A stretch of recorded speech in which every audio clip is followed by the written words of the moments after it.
దేశ ప్రధాని నరేంద్ర మోదీ నాయకత్వంలో అనేక సంస్కరణలు తీసుకొచ్చామని కేంద్ర మంత్రి కిషన్ రెడ్డి అన్నారు.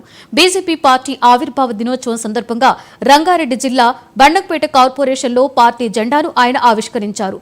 11 సంవత్సరాలలో ఒక్క అవినీతి ఆరోపణలు లేకుండా పరిపాలన చేశామని, తెలంగాణలో కాంగ్రెస్ ప్రభుత్వం నిలువునా దోచుకుంటుంది అని ఆరోపించారు. బీఆర్ఎస్ కాంగ్రెస్ ప్రభుత్వం పరిపాలనను ప్రజలు చూశారని, ఒక్కసారి బీజేపీ పార్టీకి కూడా అవకాశం ఇవ్వాలి అని రాష్ట్ర ప్రజలను కిషన్ రెడ్డి కోరారు.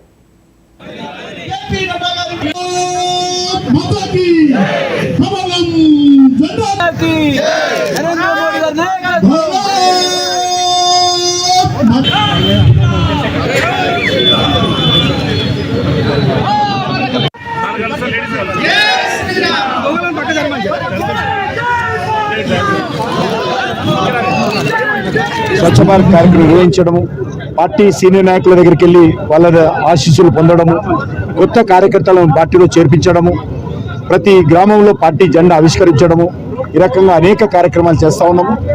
నరేంద్ర మోడీ గారి నాయకత్వంలో గత 11 సంవత్సరాలుగా దేశంలో తీసుకున్నటువంటి అనేకమైనటువంటి నిర్ణయాలు, చరిత్రాత్మకమైనటువంటి విప్లవాత్మకమైన నిర్ణయాలు ప్రజలకు తెలియజేయడము, అటల్ బిహారీ వాజ్పేయిలో నాయకత్వంలో ప్రారంభించినటువంటి ఈ పార్టీ ఆయన స్ఫూర్తితో ఏ రకంగా ముందుకెళ్తా ఉన్నాము, ఈ రకంగా దేశంలో ఒక నెంబర్ 1 పార్టీగా, ప్రపంచంలోనే అత్యధికమైనటువంటి సభ్యులు కలిగినటువంటి పార్టీగా ఈరోజు ఎమర్జ్ అయినటువంటి సందర్భంగా నేను మరొకసారి ఈరోజు భారతీయ జనతా పార్టీ స్థాపన దినోత్సవం సందర్భంగా, శ్రీరామ నవమి సందర్భంగా తెలంగాణ ప్రజలందరికీ, తెలుగు ప్రజలందరికీ హృదయపూర్వకమైనటువంటి